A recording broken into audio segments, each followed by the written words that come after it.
Assalamualaikum warahmatullahi wabarakatuh. Alhamdulillah. Asyhadu an la ilaha illallah wa asyhadu anna Muhammadan abduhu wa rasuluh. Wa ba'du, usini wa iyyakum bitaqwallah. Wa qad faza man ittaqa. Wa khussukum ala ta'atihi la'allana minal muflihin. Saudara-saudara, buka Al-Quran surat 41, Fussilat, ayat 34 dan 35.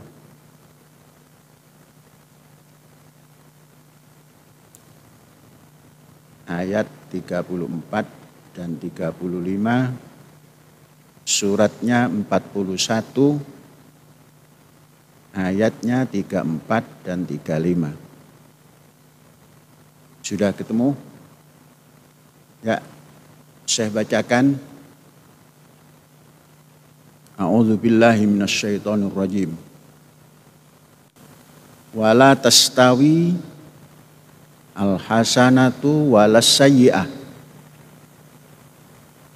Idfa' billati hiya ahsan.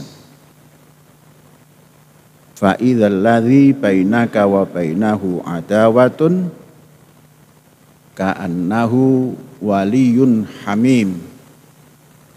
Itu ayat 41, ayat 34. Ayat 35-nya wa ma yulaqqaha illal ladzina sabaru wa ma yulaqqaha illa dzu hazzin azim. Coba dibaca terjemahannya.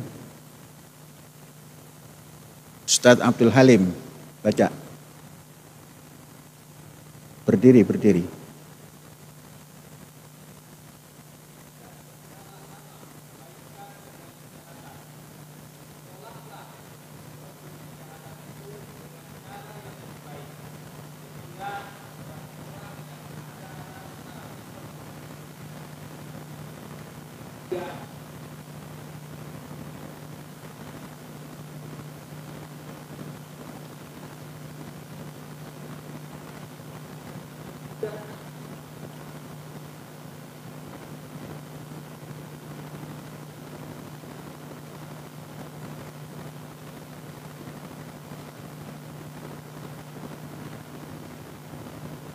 Coba dibaca di sini. Ulangi lagi. A'udzubillahi minasyaitonirrajim. Dan tidaklah sama kebaikan dengan kejahatan. Tolaklah kejahatan itu dengan cara yang lebih baik, sehingga orang yang ada rasa permusuhan antara kamu dan dia akan seperti teman yang setia. Ayat 35.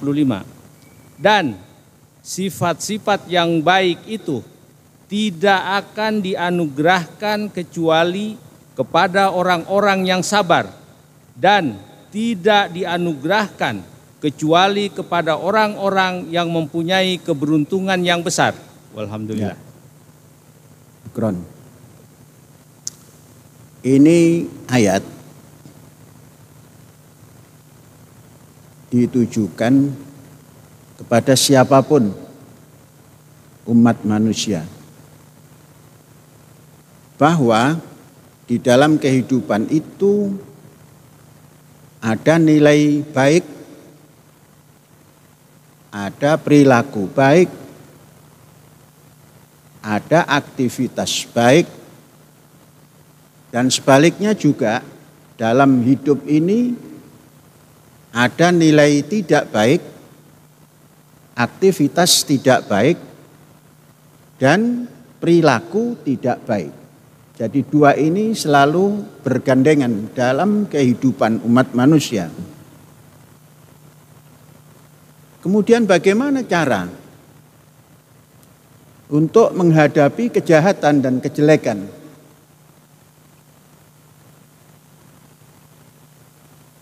Al-Quran menganjurkan atau Tuhan memberikan petunjuk untuk menolak kejahatan,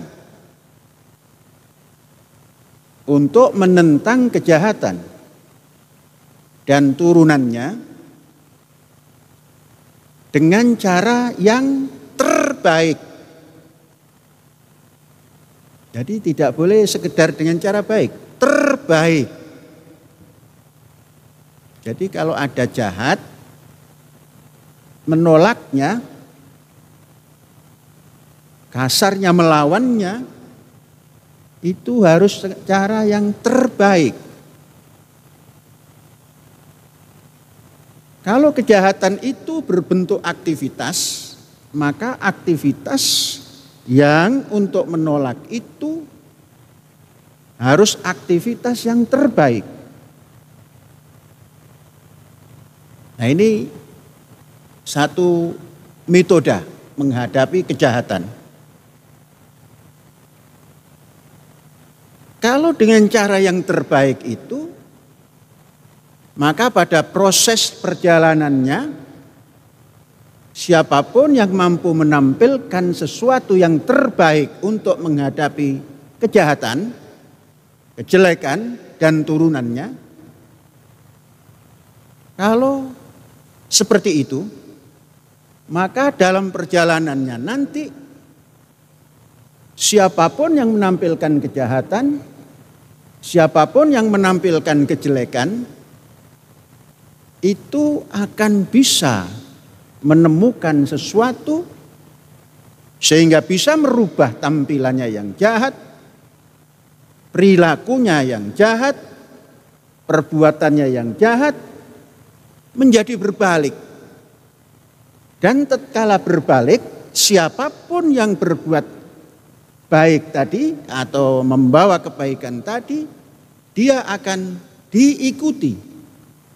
Maknanya orang-orang yang nampaknya benci kepada sesuatu yang ditampilkan dengan baik atau kebaikan, prosesnya kalau si pelaku kebaikan itu bisa menolak kejahatan tadi dengan cara terbaik, orang-orang yang belum sadar itu akan menjadi sadar dan akan bersama-sama berbuat baik seperti orang yang menampilkan kebaikan itu.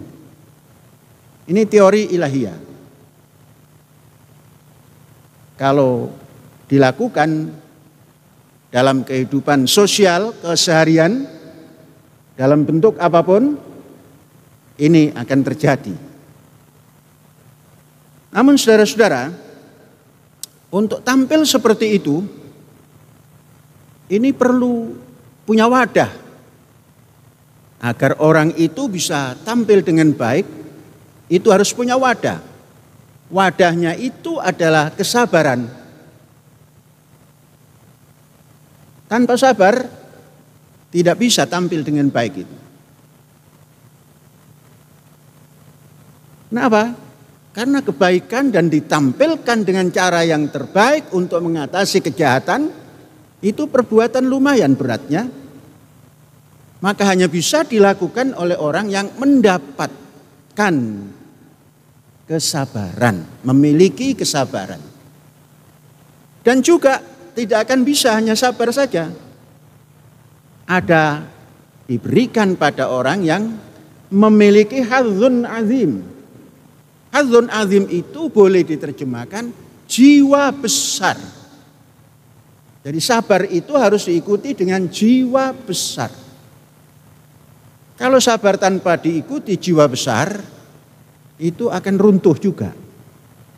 Jadi sabar dibalut jiwa besar atau jiwa besar dibalut dengan sabar, itulah yang akan bisa melunakkan kejahatan, merubah kejahatan menjadi pengikut kebaikan. Nah, ini teori ilahiyah. Kalau ingin punya kawan banyak, berbuatlah baik, dan untuk menolak kejahatan, tolaklah dengan cara yang terbaik. Pasti akan banyak yang mengikut sekalipun awalnya menentang. Saudara-saudara, itu pesan ilahi. Kemudian mari kita lanjutkan yang lain. Jumat lalu saya mengumumkan pendapatan daripada sedekah Muharram.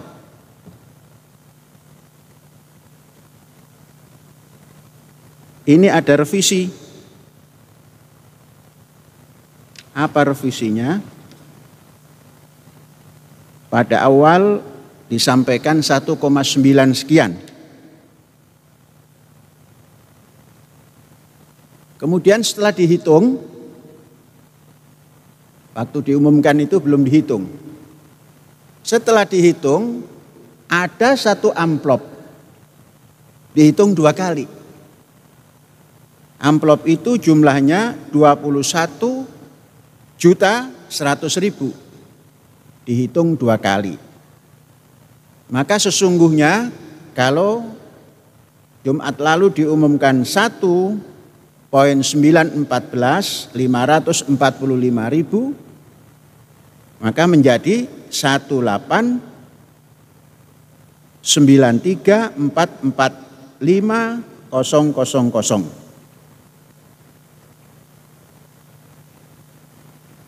Susut 21.100.000. Namun ada tambahan. Tambahannya lumayan itu. Ada tambahan 20.000. Oh, bukan 20.000. Mana tambahannya, Halim? Coba, mana tambahannya? Ada tambahan 20.500.000. Jadi tidak kurang, selisih sedikit saja. Ada tambahan 20 juta dan 500.000. Dari mana tambahan baru? Dari penerbit Erlangga. Bertambah 20 juta.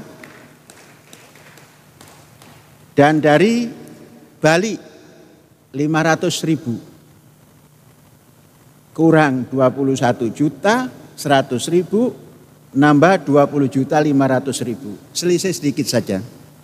Itu bab pendapatan sedekah 1 Muharram. Kemudian saudara-saudara, saya mendapat laporan bahwa Kepala Daerah Indramayu bercerita tentang Az-Zaitun, ada juga berbicara tentang hotel.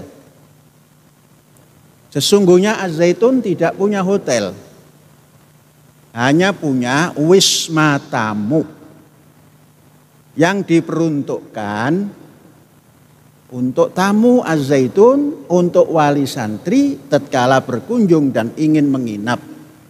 Dibuatkanlah wisma tamu. Dan karena itu perlu perawatan, maka setiap tamu yang menggunakan kamar itu memberikan sedekah 10 sak semen, yang ketika itu harganya 25.000. Maknanya memberikan sedekah 250.000.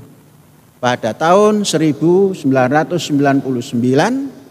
dan diaktifkan tahun 2000. Sampai dengan 2023 ini tidak berubah itu sedekahnya. Ya 250.000 juga. Jadi kalau itu dijadikan perbincangan dengan disiarkan di televisi, maka beliau belum memahami. Padahal sebelum menjadi bupati, tatkala beliau menyampaikan visi misi ke Az-Zaitun, didampingi oleh ayahanda beliau, Syekh terima di tempat itu. Dan Syekh terangkan bahwa ini wisma tamu. Karena dari sejak menjelang pilihan bupati sampai hari ini belum berkunjung dan mendapatkan informasi yang lain-lain, maka berbicaralah tentang hotel di kampus Az-Zaitun. Bu Bupati, nggak ada hotel. Di Az-Zaitun tidak ada hotel. Wisma tamu untuk wali santri yang datang supaya tidak intervensi ke dalam asrama pelajar. Sistem modern seperti itu, sehingga santri yang ingin bertemu orang tuanya datanglah ke wisma tamu. Itu sistem modern. Jadi bukan hotel, wisma tamu. Kemudian kalau ada, contohnya wartawan yang datang ke kampus Az-Zaitun ingin menginap, juga seperti itu. Inilah bedanya pendidikan di Az-Zaitun dengan pendidikan di luar Az-Zaitun. Bu Bupati, ini bukan hotel. Sudah. Bu Bupati juga bercerita tentang PBB. Konon tanah segitu banyaknya, PBB-nya sedikit. Mari saya bacakan PBB yang dibayarkan oleh Az-Zaitun melalui desa.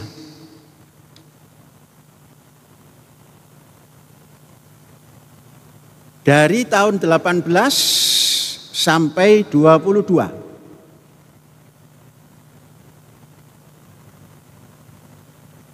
Nilai PBB 300.592.014 rupiah. Dan ini bukan karangan Az-Zaitun. Ini adalah berdasar tagihan yang namanya SPPT barangkali. Berdasar SPPT itulah maka keluar nilai. Nilainya 359.014 rupiah. Dan yang anehnya masih ada tambahan. Tambahan itu konon swadaya desa. Padahal desa sudah mendapat anggaran dari negara. Tapi masih memungut swadaya numpang ke PBB. Pajak bumi dan bangunan. Jumlahnya juga tidak terlalu kecil. Hampir separuh daripada nilai PBB. Yakni 186.561.908. Itu pun diberikan kepada desa. Sambil kita tidak pernah bertanya untuk apa swadaya ini. Kami bayarkan. Dan sekalipun jalan menuju Az-Zaitun belum pernah diperbaiki. Sehingga terjadilah kalau mau masuk Az-Zaitun lewat pintu utara, laksana kita harus mengarungi Laut Cina Selatan. Gelombang besar. Jadi setiap tahun ada tambahan. Tahun 18 300 juta lebih. 300.600.000 lah kita bulatkan. Kemudian tahun selanjutnya 19 itu 302,5 juta. Kemudian tahun 20 320 juta lebih. Kemudian 21 ada sedikit penurunan, tidak tahu karena tagihannya seperti itu. Kemudian 322, 311 juta rupiah. Jadi pajak yang diberikan ke PBB dan swadaya itu dalam 5 tahun 2.636.544 rupiah.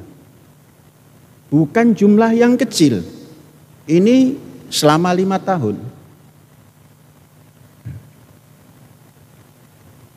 Di luar kabupaten tentunya banyak. Keseluruhan pajak PBB dan swadaya desa yang ada di keseluruhan yang dimiliki oleh Ma'had Az-Zaitun itu selama 5 tahun 4.375.083.065 rupiah. Jadi kalau ini masih dianggap kecil, ya mungkin Ibu Bupati belum memahami perpajakan. Saudara-saudara, kemudian berapa jumlah real daripada aset yang berbentuk lahan dan bangunannya? Pada tahun 21, yakni 27 Agustus 2021, aset yang diapresial oleh lembaga resmi itu ada 1.643 hektar, 78. Yaitu 1.643,78 hektar. Itu yang sudah diapresial. Yang belum masih banyak. Baik di Jawa maupun di luar Jawa. Karena setiap bulan kita menganggarkan untuk menambah aset berbentuk lahan. Berapa apresialnya? Lembaga resmi yaitu KJPP DAZ Rekan. Itu nama lembaga apresialnya. Ditaksir dan dinilai oleh lembaga apresial kekayaan aset Az-Zaitun sampai dengan tahun 2021 itu berjumlah 20 triliun 890 juta miliar 181 juta. Inilah aset daripada Az-Zaitun yang jumlah hektarnya 1.643 hektar, 78. Nilai yang di-appraisal 20 triliun, catat supaya enggak lupa. 20 890 181 ribu. Narasinya seperti begini. 20 triliun 890 miliar 181 juta. Alhamdulillah.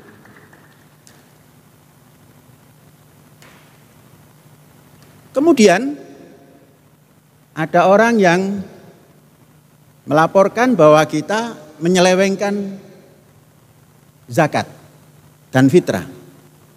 Kita tidak pernah menjadi panitia amil zakat. Ya, supaya paham bahwa Az-Zaitun tidak pernah ditunjuk sebagai panitia amil zakat.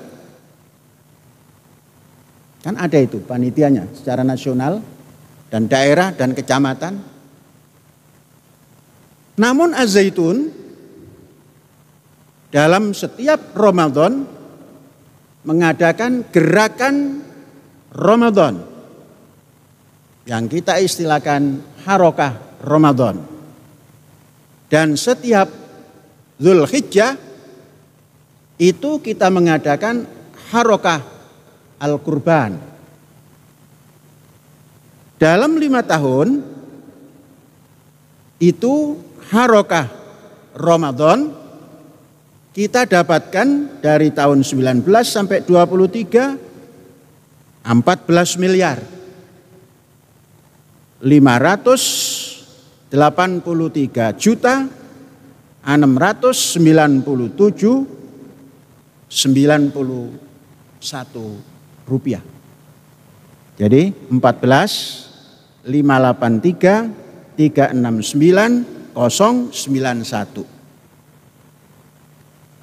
Kemudian mustahik, kalau kita istilahkan mustahik karena gerakan kurban ini kita bagikan juga pada fuqara masakin, itu 13.107 orang. Kemudian berupa beras 5 kg dan berupa gula 5 kg. 5 tahun beras yang kita sampaikan kepada fuqara masakin 65 ton 535 kg. Sama halnya dengan gula. Gula 65 ton 535 kg. Harga tidak usah dicatat. Kemudian setiap Idul Adha, karena kita punya gerakan kurban, maka kita bisa mengumpulkan lebih besar daripada harokah Ramadan. Dalam 5 tahun, sejak tahun 19 sampai tahun 23, itu terkumpul 19M 502 juta 631.601 rupiah. Kemudian kita berikan pada 20.293 orang. Masing-masing mendapatkan 2 kg daripada daging dan 5 kg daripada beras. Beras yang terdistribusikan 101 ton 465 kg. Adapun daging yang kita distribusikan 40 ton 586 kg. Nah, ini karena ada informasi katanya tentang zakat dan lain-lain. Kita tidak pernah menjadi panitia. Maka kita tidak bertanggung jawab kepada siapapun. Hanya bertanggung jawab kepada fuqara wal masakin kalau kita memberi. Kemudian saudara-saudara, anggaran belanja Az-Zaitun dalam 1 tahun itu tidak kurang daripada 150 M. 150 M. Kalau dibulatkan. Apa yang terbanyak? Yang terbanyak diserap adalah honor daripada guru, dosen, relawan, tenaga harian, pertanian, dan lain-lain. Itu dalam 1 tahun mencapai 51 M lebih. Kemudian terbesar kedua yakni pemakanan. Urusan makan minum penghuni itu berjumlah dalam 1 tahun 44 M 865 juta sekian. Kalau dibulatkan ya 45 M. Lain-lainnya sedikit, yakni setelah 44 masuk ke 6M itu pajak-pajak. Yang ketiga adalah penambahan aset. pembelian lahan dan sebagainya dalam 1 tahun lebih daripada 30 M. Maka kalau ditanya, saya suka mana? Menabung uang atau membeli aset? Aset. 1 tahun 30 M,5. Ya banyak. Kalau harganya yang tertinggi umpamanya 200, kan berarti 2 M, 1 hektar. Kalau yang terendahnya itu 100, berarti 1 M. Jadi nambahnya cukup jelas. Nah, saudara-saudara, inilah bentuk daripada hajat kita per tahun. Kemudian pemasukan dan lain-lain itu didapat dari uang partisipasi wali santri yang memasukkan putra-putrinya. Itu yang utama. Yang kedua adalah sodakoh-sodakoh. Yang ketiga adalah BOS. Dan BOS ini menempati 2,5% sampai 2,7%. Alhamdulillah tidak pernah tekor. Hanya kalau terlalu lama daripada blokir daripada rekening, yaitu sedikit puyeng juga. Tapi hanya puyeng. Hanya puyeng. Kalau puyeng makan bodrek juga sembuh. Makanya kemarin saya agak sedikit biasanya nggak pernah ngantuk siang, beberapa hari yang lalu kok ngantuk. Sudah mendeteksi diri saja, oh ini berarti lain daripada yang lain. Maka istirahat lebih awal. Biasanya saya jam 10 baru tidur, jam 8 tidur. Maka kita minta izin ke Bareskrim, tidak bisa datang karena terasa kurang enak. Nanti jawabnya juga nggak bagus. Nah, dikasih izin pekan depan. Nah, ternyata hanya sekejap itu. Paginya datang istri daripada guru Syekh.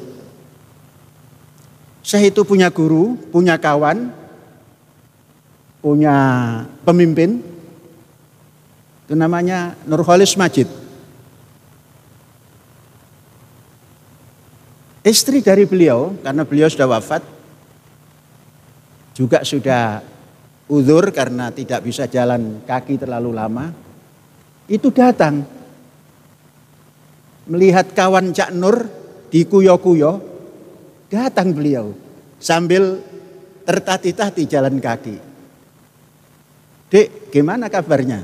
Oh bagus, kemarin agak ngantuk-ngantuk, sekarang nggak ngantuk.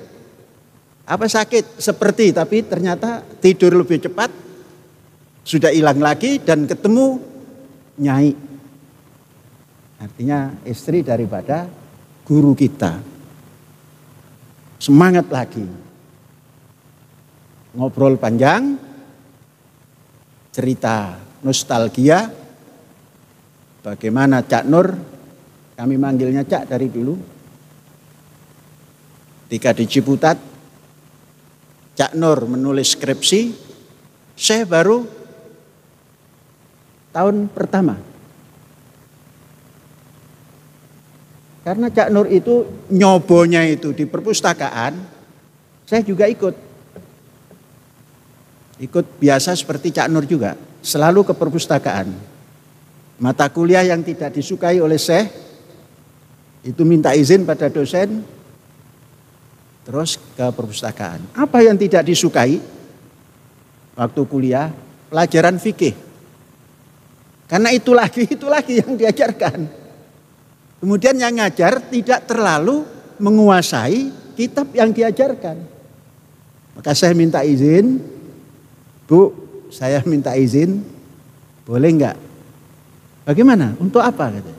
untuk lebih mendalami ini. Supaya buka kamus dan lain-lainnya, diizinkan. Nah itu saya lakukan karena apa? Mau diskusi dengan ketika itu Cak Nurholis Majid. Masih menjadi Ketua Umum PBHMI. Saya masih di tingkat cabang. Tatkala menulis skripsi, saya menanya, Cak, apa judulnya Cak? Gitu. Gampang aja gitu. Ya apa Cak? Gitu. Ini dibaca gitu. Al-Quran Arabiyun lafzon wa alamiyun maknan. Apa artinya Cak? Artekno dewe. Oh sekolah no adab kok kepengen tahu terjemahannya. Terjemahkan sendiri. Dari situ saya sudah punya keinginan. Nanti kalau saya membuat risalah untuk seperti Cak Nur ini, saya membuat yang mirip-mirip. Boleh nggak Cak Nur? Kalau saya nanti buat skripsi judulnya seperti ini. Apa? Al-Quran asasun fi bina'is saqafah al-islamiyah. Ya sampai bagus katanya. Ya kan selalu bahasa Jawa saja kalau ketemu itu. Kalau di acara resmi baru seperti bahasa Indonesia, tidak mau berbahasa Jawa. Tapi kalau sedang berduaan Jawa saja. Bagus. Diajukanlah pada tahun ketika menyusun kepada pembimbing. Pembimbing Syekh dulu mertua daripada Pak Amsal Bakhtiar. Namanya masih Dokter Andes dulu, Ahmad Janani. Apa kata beliau? Ini terlalu tinggi. Nah, nanti cari referensinya terlalu banyak. Dipotong saja supaya gampang cari referensinya. Jadi mempermudah supaya bisa cepat lulus gitu mungkin. Pak lah kalau ini terlalu tinggi, banyak referensi yang harus dirujuk katanya. Dipotong saja, jangan Saqafah al-Islamiyah, Saqafah al-Arabiyah. Itu banyak nanti, rujukannya banyak, itu gampang. Dan yang mengoreksi tidak terlalu banyak mengeluarkan pikiran. Nanti munakosahnya itu yang seru katanya. Akhirnya ikut. Kawan-kawan sudah siap semua ketika itu. Sudah dicetak, sudah inilah.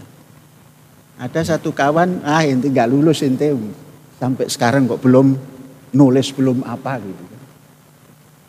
Akhirnya saya tulis pakai tangan. Padahal rangkap 5. Setelah menulis selesai 2 pekan, ini nggak bisa bergerak. Karena harus tembus. Bayangkan, nulis 15 hari. Diterima dan lulus. Sang kawan yang mengatakan ente nggak lulus, kebanyakan bolos katanya. Itu ternyata belum lulus. Akhirnya mendatangi, maaf ya, kemarin sesungguhnya saya bukan ngenyek, tapi ente terlalu banyak kegiatan di luar, padahal sudah harus nulis gitu. Ya, anak belum lulus, ya nggak apa-apa besok lagi gitu. Nah itu kenangan pada Cak Nurholis Majid.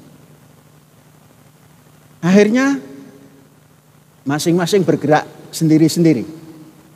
Saya menjalankan tugas cinta. Tugas cinta. Karena punya orang yang dicintai tapi tidak pernah ketemu. Jadi disampaikanlah kepada saya sudah selesai. Bagaimana program kita?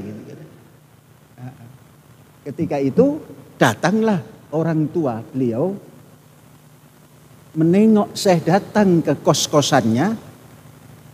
Itu orang tua mengatakan sudah tidak boleh ini, mesti dibawa. Dibawalah ke kampung, ini adatnya harus menikah katanya. Akhirnya minta alasan. Boleh tapi saya pulang dulu ngasih tahu orang tua. Nah, itu ceritanya. Kemudian menjadilah orang menes, kemudian ditugasi menjadi kepala sekolah. Di sanalah sedikit kita merombak. Karena pendidikan ketika itu lagi-lagi masalah finansial, keuangan. Apa? Di sana ketika Syekh datang tahun 70 menjadi pimpinan Aliyah, uang sekolah itu tidak pernah masuk ke kantor. Tidak pernah masuk ke manajemen. Masing-masing guru itu menyekat di jalan, mau bayaran ya? Ya. Terus tinggal bon saja, ngirim bon ke manajemen.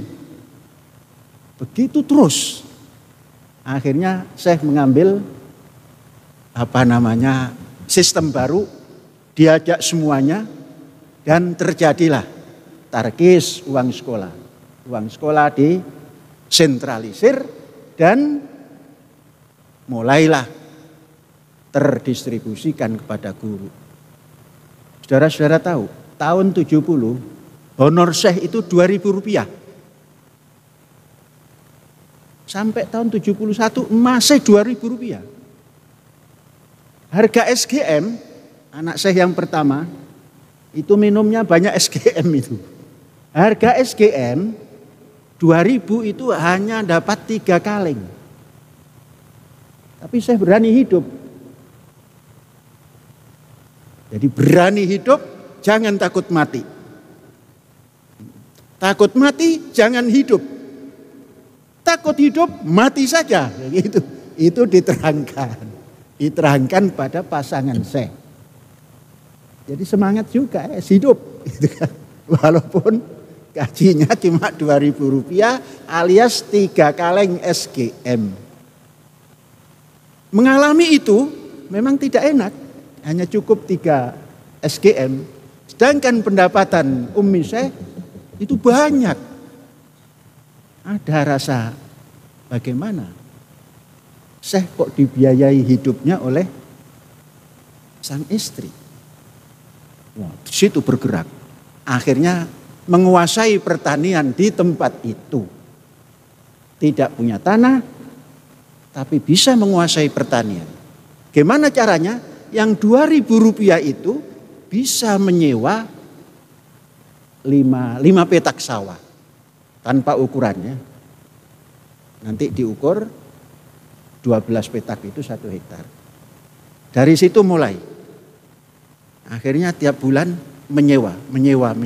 Jadi banyak kotak dan dibikin pertanian yang beda daripada yang lain.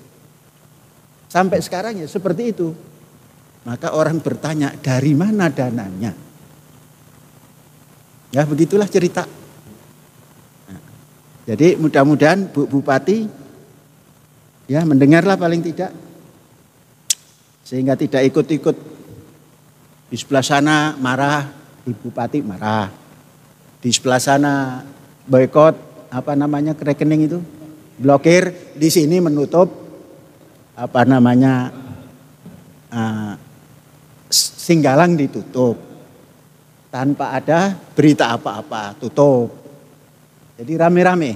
Saudara-saudara, hari ini rame-rame menutup jalan Az-Zaitun, tapi kita dengan cara yang terbaik membuat jalan baru.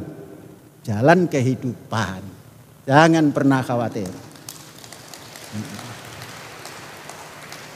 Diblokir, tapi tetap mengalir. Walaupun sedikit pening kalau melihat anak-anak jalan. Ya Allah, jangan sampai kelaparan anak-anakku ini. Karena saya pernah sekolah dalam kondisi lapar. Dan tidak enak lapar itu. Sakit. Ternyata anak-anak kita senang saja. Maknanya tidak lapar. Kita carikan. Sekalipun rekening masih diblokir. Mudah-mudahan kualat. Hadza wallahu yar'ana wa yahfazuna walhamdulillahirabbil alamin.